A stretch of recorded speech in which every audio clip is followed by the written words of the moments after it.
liberty really does work.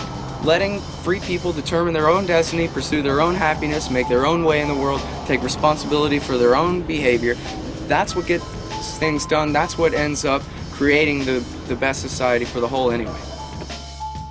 It's important for people to serve if only as an example to others, that they can serve as an example to others, that they can serve as an example to others, that it's okay for us to speak out. It's okay for us to say, no, you know what, expert, fuck you, you're wrong. This is what the truth is, and you know, speak truth to power, or so-called whatever. Get up there and tell it like it is.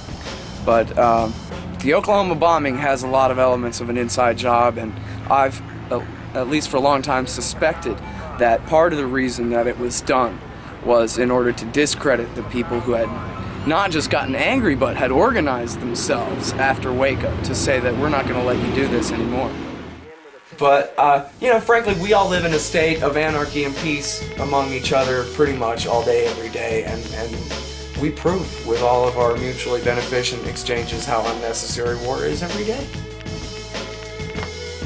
I think when I was a kid, when they burned down Waco, I had already was against the war against drugs and saw the corruption in that, and knew that the CIA had been involved in that kind of thing back in the Vietnam days and in Iran-Contra. I'd already heard about that stuff, and during the Waco thing, I just assumed that the government agents were the aggressors, and when they burned the place down and called it a suicide, I just knew that was a damn lie. And of course, all of the facts proved that my initial interpretation was correct, that those people were slaughtered by the U.S. Army, Combat Applications Group, the Delta Force, and unknown exactly different FBI agents.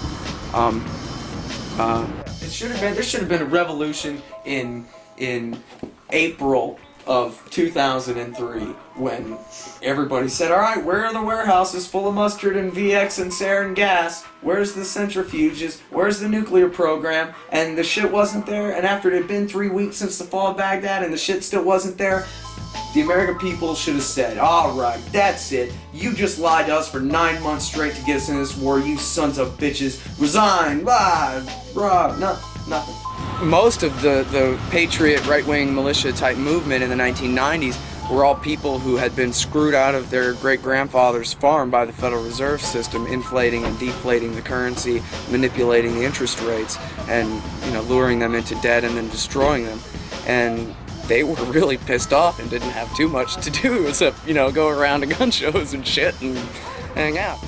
The people are not capable of making decisions as the people, only as individuals. But again, you get people together in some kind of majority or another and tell them to decide whether or not we should have a war, they're just as likely as not to choose wrong. As long as they're lying, and as long as I'm, you know, reasonably good at figuring out what the truth is compared to what they're lying about, and where the good sources of information are instead, I'll try to interpret what's going on and point people toward the best sources of information that I know. But so, yeah, that was a real lesson for me, as I guess I was about 15 or so at the time, that they can literally burn a bunch of women and children to death in America 100 miles from my door and call it a suicide, and not only get away with it, but have the whole American people cheering for that shit.